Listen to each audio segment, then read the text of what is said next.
Alors aujourd'hui, on va tenter de comprendre le concept de fraction équivalente. Que veut dire fraction équivalente? Ça veut dire, dans le fond, des fractions qui représentent la même quantité, qui veulent dire la même chose. Comme par exemple, si j'ai un ensemble ici de 12 étoiles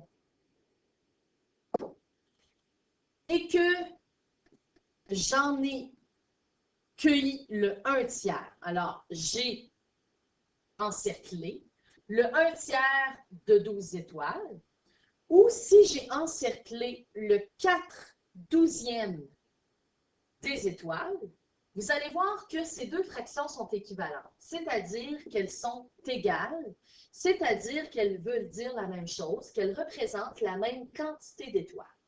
Alors, on va faire le test ensemble.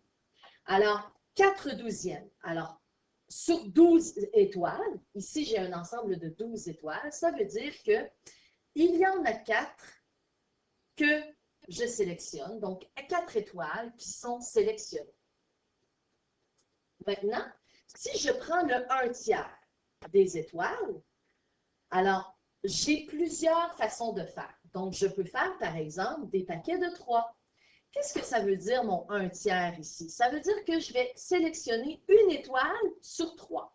Sur un paquet de 3 étoiles, je vais en prendre une. Alors, je vais me faire des petits paquets de 3 étoiles, comme ceci. Et sur chacun des paquets, je vais en mettre une de côté. Alors, sur chacun des paquets, j'en prends une et je les mets de côté. Ce qui fait, comme réponse, 4 étoiles. Comme tout à l'heure, quand j'avais pris 4 étoiles sur mon ensemble de 12.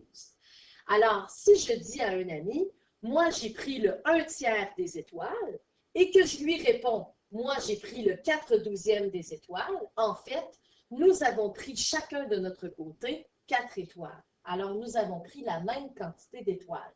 Ce sont donc deux fractions équivalentes.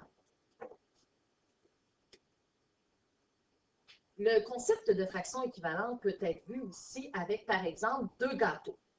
J'ai un gâteau qui est séparé en deux. Alors, si je dis, par exemple, j'ai mangé une demi de ce gâteau et que mon ami me dit, moi, j'ai mangé le 2/4 de ce même gâteau, est-ce que nous avons mangé la même quantité de gâteau?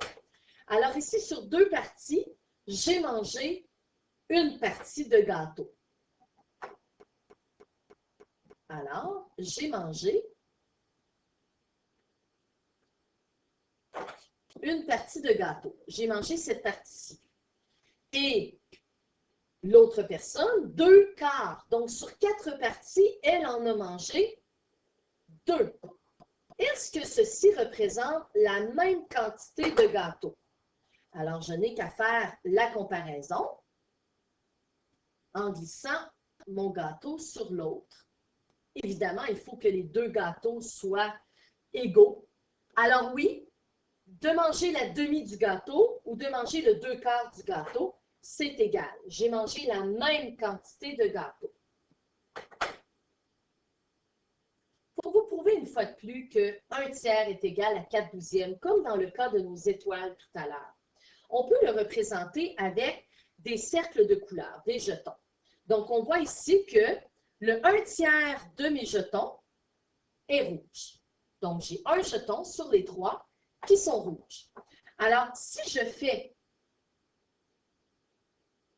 la même séquence de 1 tiers, jusqu'à temps que j'ai 12 jetons en tout, qu'est-ce qui va se passer? Alors ici, j'ai 12 jetons en tout. Et j'ai combien de jetons rouges? En respectant la séquence de 1 tiers, c'est-à-dire de 1 jeton rouge sur 3 jetons, je répète la séquence jusqu'à temps que j'ai un total de 12 jetons, comme dans la fraction ici. Je me rends compte que j'ai 4 jetons rouges sur 12. Alors ici, on comprend très bien le concept de fraction équivalente. Donc, si j'ai un jeton sur 3 qui est rouge, ça me fait 4 jetons sur 12 qui sont rouges. Et pour terminer le concept, je peux le faire sous forme de dessin toujours, sauf que je peux aussi le faire en utilisant la technique avec les dénominateurs. Je dois trouver ma recette. Le 3, le paquet de 3 que j'ai ici, je le multiplie combien de fois pour en avoir 12 au total? Je l'ai multiplié 1, 2, 3, 4 fois. Donc, mon paquet de 3, je l'ai multiplié 4 fois pour en avoir 12 au total. Donc, mon jeton rouge qui est ici dans ma séquence, il a aussi été multiplié 4 fois, ce qui me donne 4. Donc, pour trouver des fractions équivalentes, je peux faire cette formule en faisant multiplication en bas des deux dénominateurs par un certain chiffre, comme 4 par exemple. Et si c'est multiplié par 4 en bas, ça doit être aussi multiplié par 4 en haut, parce qu'il ne faut pas oublier que c'est toujours la même séquence ici qui est clonée, qui est multipliée un certain nombre de fois. Alors, si par exemple, je veux trouver une fraction équivalente à 2/6 et que je veux mettre ça, par exemple, sur 18 jetons, je vais faire quoi? Donc, 6 fois quoi qui fait 18? La séquence va se retrouver 3 fois.